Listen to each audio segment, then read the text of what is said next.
ഇപ്പോൾ അറിയുന്നത് വെച്ച് നമുക്കറിയുന്ന കാര്യമാണ് വീഡിയോ ചെയ്യുന്നത്. മറ്റൊരു താല്പര്യങ്ങളുമില്ല.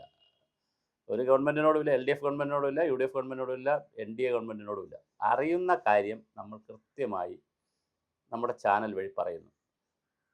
ചിലപ്പോൾ അത് അങ്ങനെ തന്നെ ഗവൺമെൻറ് തീരുമാനിക്കാനാണെങ്കിൽ പിന്നെ തീരുമാനിച്ച ശേഷം പറഞ്ഞാൽ മതിയല്ലോ. തീരുമാനിച്ച ശേഷം ഞങ്ങൾ പറയേണ്ട കാര്യമില്ല. ഓർഡർ ഇറങ്ങുമ്പോൾ എല്ലാവർക്കും കിട്ടും. പിന്നെ ഞങ്ങൾ എന്തിനാണ് പറയുന്നത്? അതിനൊരു വാർത്തയ്ക്കൊരു സ്കോപ്പില്ലല്ലോ. ഇപ്പോൾ അറിയുന്നതനുസരിച്ച് 2 ഗഡു DA കൊടുക്കാനുള്ള സാധ്യതയും ബാക്കി പഴയകാല DA സംബന്ധിച്ച് മുൻകാല പ്രാബല്യത്തെക്കുറിച്ച് ഇപ്പോൾ ഒരു ധാരണയായില്ല. അതാവാത്തതുകൊണ്ടാണോ ഈ 2 ഗഡു കൊടുക്കാത്തതെന്നറിയില്ല. അത് എപ്പോൾ കൊടുക്കണം എന്നുള്ളതിനെ സംബന്ധിച്ച് നേരത്തെ ഒരു ഓർഡർ ഉണ്ട്.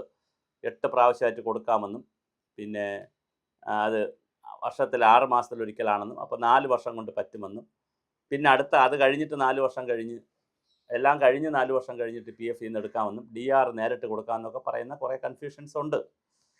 അത് മാറി 2 ഗഡു DA കൊടുക്കാം എന്നുള്ളൊരു ധാരണയിലാണ് ധനകാര്യ വകുപ്പ് നീങ്ങുന്നത്.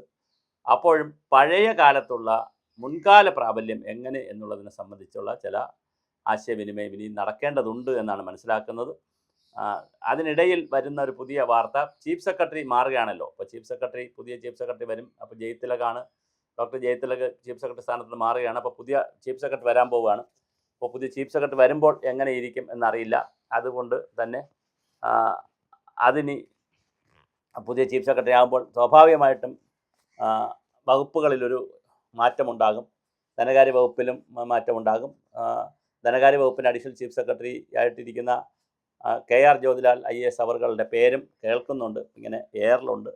അപ്പോൾ അദ്ദേഹമാണ് മാറുന്നത്, ആ വരെയാണ്. അപ്പോൾ അത് നാളത്തെ ക്യാബിനറ്റിൽ മിക്കവാറും അറിയാൻ പറ്റുമായിരിക്കും. കാരണം 30-ാം തീയതിയോടുകൂടി ഇനി നാളെ കഴിഞ്ഞ ക്യാബിനറ്റ് ഇല്ലല്ലോ, പിന്നെ അടുത്ത് 1-ാം തീയതി കഴിഞ്ഞല്ലേ ഉള്ളൂ. അപ്പോൾ നാളത്തെ ക്യാബിനറ്റിൽ മിക്കവാറും ചീഫ് സെക്രട്ടറി ആര് എന്നുള്ളത് തീരുമാനമാകും.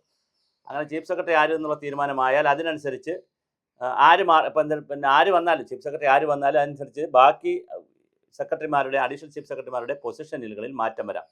അപ്പോൾ സ്വാഭാവികമായിട്ടും ഡോക്ടർ B അശോകന് സ്ഥലം മാറ്റം വരാം, പ്രശാന്തിന് വരാം. ഇപ്പോൾ ഈ 47 പേര് നേരത്തെ മാറിയതിൽ അവർക്കുള്ളായിരിക്കുന്ന അസ്വസ്ഥതകളാകട്ടെ, സർക്കാരിനുള്ളൊരു കംഫർട്ടാവട്ടെ, മന്ത്രിമാർക്ക് ഇപ്പോൾ അവരെ കിട്ടിയപ്പോൾ മന്ത്രിമാർക്കുള്ളൊരു കംഫർട്ടാവട്ടെ, ഇതെല്ലാം കൂടി വെച്ചുകൊണ്ടുള്ള ഒരു IAS ടീമിനെ ഒരു പ്രാവശ്യം കൂടി പുനരേകീകരിക്കാൻ അല്ലെങ്കിൽ പിന്നെ മാറ്റുവാനുള്ള സാധ്യതയുണ്ട്.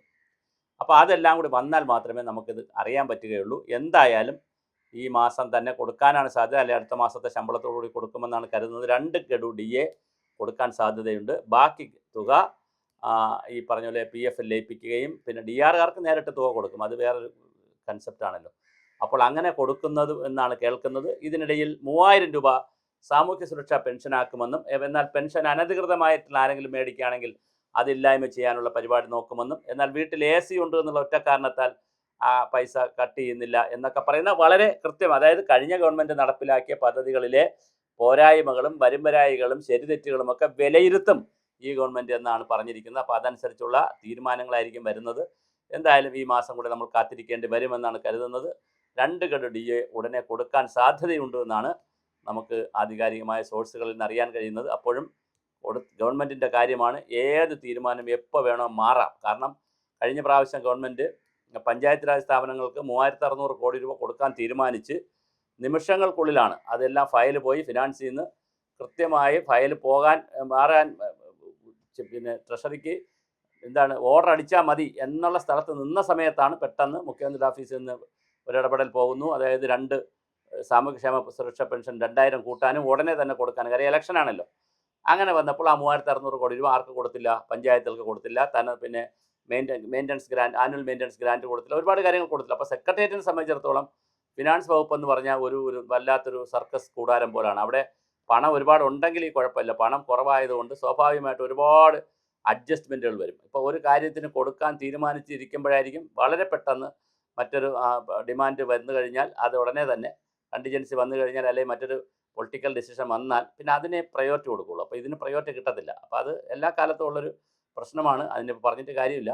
അപ്പോൾ എന്തായാലും 2 DA കൊടുക്കും എന്നാണിപ്പോൾ നമ്മൾ കരുതുന്നത്. അതനുസരിച്ചുള്ള നീക്കങ്ങളാണ് സെക്രട്ടേറിയറ്റിൽ നടന്നുകൊണ്ടിരിക്കുന്നത്.